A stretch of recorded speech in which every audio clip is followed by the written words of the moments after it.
प्राणायाम क्या होता है, आइए जानते हैं। प्राणायाम दो शब्दों से मिलकर बना होता है, प्राण प्लस आयाम।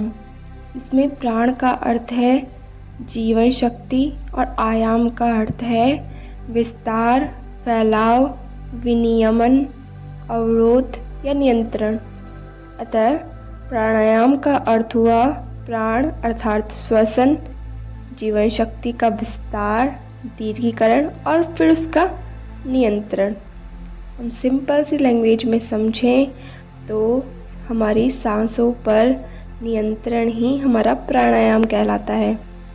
प्राण एक ऐसी ऊर्जा होती है जो किसी न किसी रूप में पूरे यूनिवर्स में एग्जिस्ट करती है। प्राण ऊर्जा सभी जीवों में सूक्ष्म और सशक्त रूप में पाई जाती है। प्राणायाम का अर्थ होता है शरीर और आत्मा दोनों के मध्य उपस्थित संबंध की खोज करना। आज के वक्त में हम इतने ज़्यादा डिप्रेस हो गए हैं कि हम कंफ्यूज रहते हैं हर वक्त कि हमें अपनी लाइफ में क्या करना है। ओवरथिंकिंग की प्रॉब्लम इतनी ज़्यादा हो गई है कि कोई थोड़ा सा कुछ कह दे, हम इतने ज़्यादा परेशान हो जाते हैं कि पता नहीं क्या ही हो गया हो। हम फिजिकल और मेंटल दोनों ही लेवल पर बीमार रहने लगे हैं। हम पीस और हैप्पीनेस को लोगों में, आसपास के एनवायरनमेंट में, नशीले पदार्थों में ढूंढने की कोशिश करते हैं हर वक्त। बट ये सभी चीज़ें हमें और ज़्यादा अनहैप्पी बना रही है। बिकॉज़ अगर हम अपनी लाइफ का रिमोट कंट्रोल किसी दूसरे को दे देंगे तो हम हैप्पी कैसे रह सकते हैं। इन सभी कंडीशंस में अपनी लाइफ के रिमोट कंट्रोल को अपने हाथ में लेने का और खुद को मेंटली और फिजिकली हेल्दी बनाने का एक रास्ता है प्राणायाम। वायु को ही प्राण कहा जाता है। ऐसा कहा जाता है कि भूत, भविष्य और वर्तमान सब कुछ प्राण में ही अधिष्ठित है, मीन्स प्रेजेंट है। जब तक शरीर में वायु स्थित है तब तक संसार प्राणी को जीवित मानता है और उस प्राण के शरीर से निकल जाने को मृत्यु कहते हैं। अतः लंबे और स्वास्थ्यपूर्ण जीवन के लिए वायु का निरोध कर प्राणायाम करना चाहिए। वायु के चलायमान होने से मन और चित्त भी चलायमान होता है और वायु के स्थिर हो जाने से चित्त भी स्थिर हो जाता है। प्राणवायु और मन इन दोनों के स्थिर होने से योगी तथा साधक स्थिर और लंबे समय तक जीता है। प्राण क्या होता है?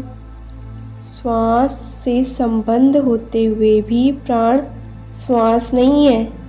प्राण एक ऊर्जा है जो हजारों सूक्ष्म चरणों, जिन्हें नाड़ियाँ कहा जाता है, और ऊर्जा केंद्रों, जिन्हें चक्र कहा जाता है, से प्रभावित होती है। यह शरीर के चारों ओर एक आभा मंडल या ऑरा बनाता है। प्राण की मात्रा और गुणवत्ता और जिस तरह से यह नाड़ियों और चक्रों से प्रवाहित होता है वह किसी की मन की स्थिति निर्धारित करता है। प्राण की गति और ऊर्जा हमारे और हमारे चारों ओर बहने वाली ब्रह्मांडीय ऊर्जा हमारे कार्यों, विचारों और विशेष रूप से हमारे सांस लेने के तरीके से प्रभावित होती है। यदि प्राण का स्तर ऊंचा है और उसका प्रवाह निरंतर और सुचारू और स्थिर है तो मन शांत और सकारात्मक तथा उत्साही रहता है। हालांकि किसी की सांस पर ज्ञान और ध्यान की कमी नाड़ियों और चक्रों में आंशिक रुकावट का कारण बन सकती है। दुर्भाग्य से इससे प्राण प्रवाह झटकेदार और टूटा हुआ हो जाता है। परिणाम स्वरूप व्यक्ति बढ़ती हुई चिंताओं, भय, अनिश्चितता, तनाव, संघर्ष और अन्य नकारात्मक गुणों का अनुभव करता है। प्रत्येक समस्या पहले अवचेतन में उत्पन्न होती है और फिर भौतिक स्तर पर सामने आती है। शारीरिक रूप से बीमार होने से बहुत पहले बीमारी प्राण अर्थात प्राणिक आवरण में दिखाई देती है।